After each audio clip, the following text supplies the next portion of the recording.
사랑합니다. 성도 여러분, 월요일 아침입니다. 9월 8일입니다. 9월 8일이 되었는데도 여전히 덥습니다. 기상학적으로 가을이 언제 시작됐느냐 따져보면 하루 종일 평균 기온이 20도 이하이면 가을이라고 하는데, 요사이 아침 저녁으로 좀 선선한 바람이 불기도 하고, 또 주말에는 비도 많이 내리고 했지만 낮에는 30도 정도 되는 것 같아요. 그리고 습도가 많아서 더워요. 그래서 아직은 여름인데, 이 여름에 우리 모든 성도님들이 가을을 바라보면서 하나님의 은혜와 축복을 풍성히 누리기를 소망합니다. 이제 말씀 보도록 합니다. 핵심은 늘 지금 진행하는 대로 어제 주일에 전한 말씀을 중심으로 그와 연관된 말씀들을 가지고 이 주일 말씀을 복습하고 반복하고 또 새롭게 조명하면서 우리 하나님 앞에서 은혜 받고 인생을 더 복되게 살아가기를 소망합니다. 말씀 봅니다. 사무엘하 7장 1절에서 7절까지의 말씀입니다. 사무엘하 7장 1절로 7절 말씀, 어제 본문의 앞부분입니다. 여호와께서 주위의 모든 원수를 무찌르사 왕으로 궁에 평안히 살게 하신 때에 왕이 선지자 나단에게 이르되, 볼지어다 나는 백향목 궁에 살거늘 하나님의 궤는 휘장 가운데에 있도다. 나단이 왕께 아뢰되, 여호와께서 왕과 함께 계시니 마음에 있는 모든 것을 행하소서 하니라. 그 밤에 여호와의 말씀이 나단에게 임하여 이르시되, 가서 내 종 다윗에게 말하기를, 여호와께서 이와 같이 말씀하시되, 내가 나를 위하여 내가 살 집을 건축하겠느냐.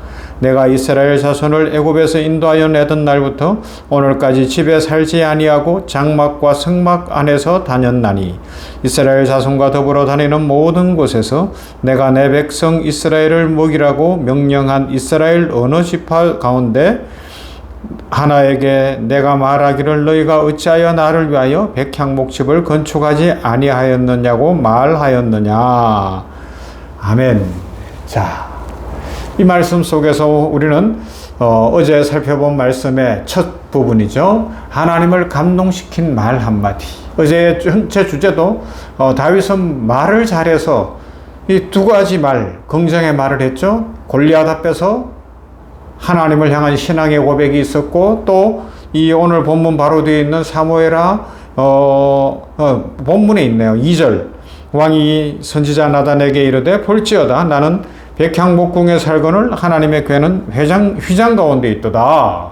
이 고백, 하나님을 위하여 성전을 짓겠습니다 라는 고백인데, 이 고백 두 가지 때문에, 그리고 뒤에는 밧세바 사건 이후에 회개도 잘 했기 때문에 하나님의 놀라운 축복을 자자손손 받은 줄로 믿습니다. 자, 여러분, 사람의 마음을 움직이는 것은 거창한 말이나 수많은 약속이 아닐 때가 있어요. 말 한마디로 천냥빚을 갚는다고요? 오히려 단순하지만 진심 어린 한마디가 우리의 마음을 깊이 감동을 시킵니다. 부모들이 원하는 것도 자녀들이 많은 돈을 벌어오고 어떻게 하는 것보다 마음이 따뜻하고 말이 따뜻한 것을 더 원하죠. 그래서 하나님께서도 천지의 주인이시니까, 모든 생명의 주인이시니까 어떤 화려한 것보다, 아니면 우리가 무엇을 드리는 것보다, 천천만만의 소나 양보다도 하나님 앞에 중심으로 드리는 신앙의 고백, 하나님을 향한 사랑의 고백을 더 좋아하시는 줄로 믿습니다. 오늘 본문에서 다윗은 바로 그런 고백을 드렸어요. 나는 백향목궁에 사는데 하나님의 궤는 휘장 가운데에 있습니다. 이 짧은 말이 하나님의 마음을 얼마나 감동시켰는지 모릅니다. 하나님은 너무나 감동을 받은 나머지, 이때는 감동 먹었다 그러는데, 감동을 먹은 나머지 선지자 나단을 보내셔서 놀라운 응답을 주시는 거예요. 자, 하나님을 감동시키시는 그 한마디, 다윗이 누린 평안의 시기에 이런 일이 있었어요. 1절을 보면 여호와께서 주위의 모든 원수를 무찌르사 왕으로 궁에 평안히 살게 하신 때라고 기록하고 있습니다.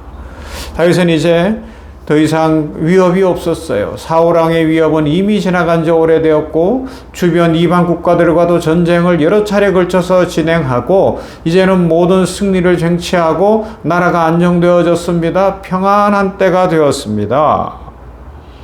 그런 때에 왕이니까 왕궁에 앉아서 이제 그동안 내가 전쟁을 했고 많은 어려움이 있었지만 이제 평안해졌으니 잘 먹고 잘 쉬자, 그렇게 이야기할 수도 있는데 그때에 무엇을 하는가 하면 하나님을 향하여 신앙의 고백을 하고 있었다는 것을 볼 수가 있어요. 하나님을 바라보고 있었고 하나님을 생각하고 있었던 거예요. 그러니까 뭐가 생각난 거예요? 야, 나는 백향목궁에 이렇게 이제 권세를 가지고 있고 나라를 크게 만들었다고, 내가 이런 좋은 왕궁에 살고 있는데 하나님의 집은 저 천막이네? 여전히 하나님의 언약궤, 그 언약궤는 천막 가운데 있네? 이 하나님을 바라보는 신앙을 가지고 있었다는 겁니다. 아마 일반적인 사람들 같으면 이렇게 잘 먹고 잘 살게 되고 모든 위협이 지나가고 나면 이제 더 잘 먹고 잘 살고 싶고 더 많은 것을 가지고 싶고 쾌락에 젖어들고 막 오락에 젖어들고 편안함에 심취할 수도 있을 것인데 다윗은 하나님을 바라보는 거예요. 할렐루야. 이게 신앙입니다. 우리 목회자들 선배님들 중에도요, 대형교회를 이루기도 하고 또 선교할 때는 선교 지역에서 많은 일들을 이루는 분들이 있습니다. 그런데 또 그분들은 보면 중심이 올곧은 분들이 있어요. 그래서 대형교회를 이루었음에도 불구하고 은퇴했을 때 자신이 어떤 욕심을 부리기보다 편안함을 추구하기보다 어려운 후배들을 돕고 선교지나 아니면 낙도오지에 가서 말씀을 전하는 그런 좋은 분들이 있어요.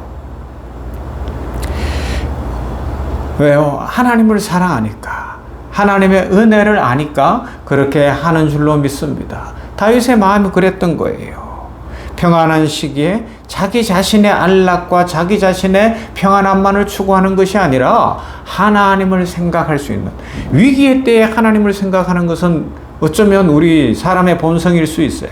그러나 평안의 시기에 하나님을 생각하는 것 은혜요, 복받는 길인 줄로 믿습니다.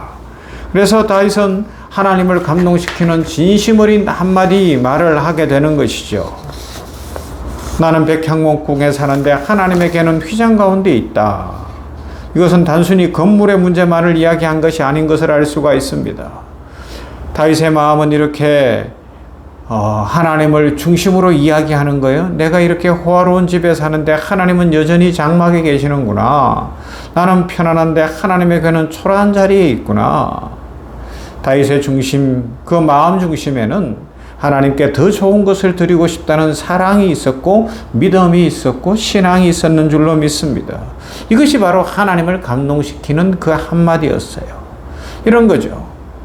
저녁 밥을 먹기 위해서 온 가족이 둘러앉아 있다고 해보십시다. 아이들은 어려요. 유치원 다니고 이러는데 아빠가 땀 흘리고 일해서 돈을 벌고 그러니까 저녁에 아마 맛있는 반찬들이 있었겠죠. 그때 겨우 젓가락질을 배운 딸아이가 아빠에게 자기 반찬 중에 소세지 하나를 아빠 밥숟가락에 탁 올려주면서 아빠 드세요. 그래. 이거 별거 아니잖아요. 그런데 막 하루 피곤이 다 풀리는 거 아니에요. 그죠? 그런 마음. 지금 아마 다윗이 이런 고백을 하는 것이 하나님 앞에는 그런 마음이었던 것 같아요.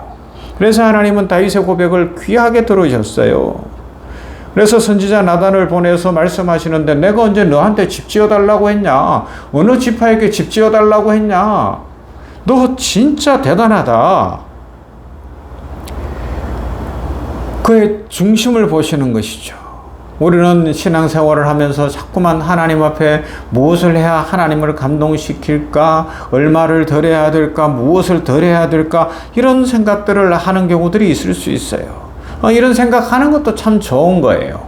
그러나 하나님은 우리 마음 중심을 보십니다.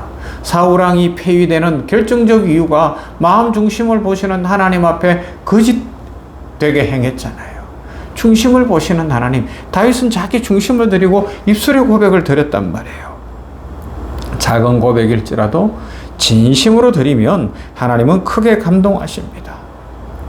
예수님 공생의 사역기간에도 나오잖아요. 성전에 계실 때 헌금, 교회 앞에서 헌금하는 모습을 보는데 부자들도 있었지만 어떤 한 과부가 2렙돈을 드리는 거예요. 자기의 가진 전부라고 이야기했습니다. 주님이 판단하실 때.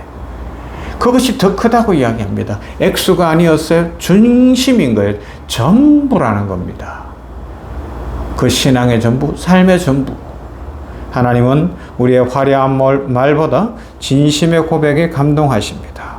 다윗은 거창한 계획을 세우거나 화려한 언변을 늘어놓지 않았어요. 그냥 나는 백향목궁에 사는데 하나님의 교회는 휘장 가운데 있습니다. 뜻 보면 이게 본심이 뭔지도 잘 모를 수 있어요. 그런데 이 말이 하나님의 마음을 움직였습니다. 하나님께서 원하시는 것은 오늘 계속 강조합니다. 우리 마음 중심입니다. 우리의 진심이 담긴 신앙의 고백인 줄로 믿습니다. 한번 살펴보십시다. 나는 오늘 하루 아침에 눈을 뜨면서부터 하나님을 생각하고 있는가?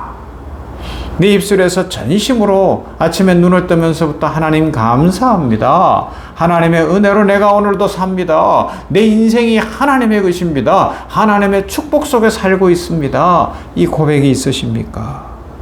오늘 내가 하나님 앞에 올려드릴 수 있는 진심의 고백은 무엇입니까? 그 한마디를 생각해 보십시다. 하나님 살아계시고 하나님 우리의 마음을 다 알고 계십니다. 우리의 형편도 아십니다. 어려움도 아십니다. 그 모든 상황 가운데서 다윗은 가장 좋은 때에 평안해진 때에도 하나님 중심으로 살아가며 하나님을 바라보며 이 고백을 드림으로 하나님의 축복을 풍성히 누렸습니다. 그것을 어제 우리가 그 축복에 대해서는 9가지에 대해서 생각을 해봤고요. 또 이제 내일부터 축복을 더 구체적으로 생각해 볼 것인데 하나님 앞에서 우리들도 그 축복이 먼저가 아니라 이 중심을 드리는 하나님이 왜 기뻐하셨는지를 생각해서 말의 중심, 삶의 중심을 드리는 은혜가 있기를 주님의 이름으로 축원합니다. 사랑과 은혜가 풍성하신 하나님 감사합니다. 9월 첫 주일을 보내고 이제 둘째 주간에 들어섰습니다. 날씨는 여전히 여름입니다. 우리 모든 이 냉천골 아침 말씀 묵상하는 성도들의 건강을 지켜주시기를 원합니다. 아침 저녁 선선한 바람이 불고 낮은 덥습니다. 이 환절기에 모두에게 건강과 치유와 회복을 다하여 주시옵소서. 뿐만 아니라 오늘 말씀처럼 중심을 보시는 하나님 앞에 중심을 드리는 말, 신앙의 진실한 고백이 있게 하여 주시어서 하나님 중심으로 살아감으로 말미암아 하나님의 축복과 은혜를 풍성히 누리는 모두가 되게 하여 주시옵소서. 나 중심의 인생이 아니라 이 땅, 이 세상 중심이 아니라 하나님 중심의 삶을 살아가는 믿음의 용사들이 다 되도록 우리 모든 성도들에게 축복하여 주시옵소서. 예수님 이름으로 기도하옵나이다. 아멘. 찬송합니다. 292장 주 없이 살 수 없습니다.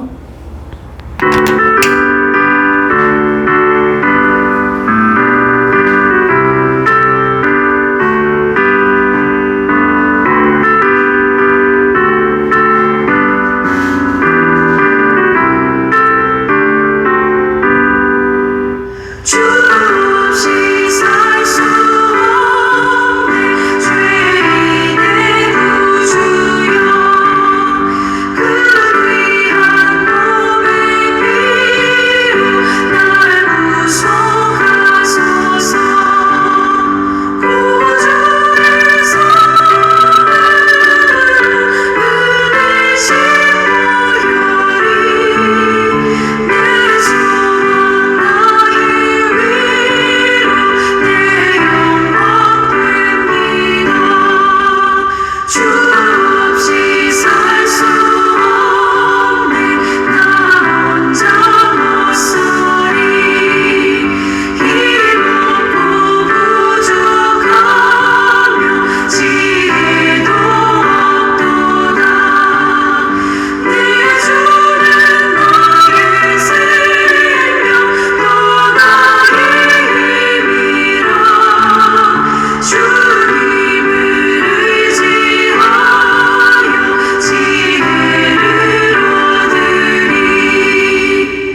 주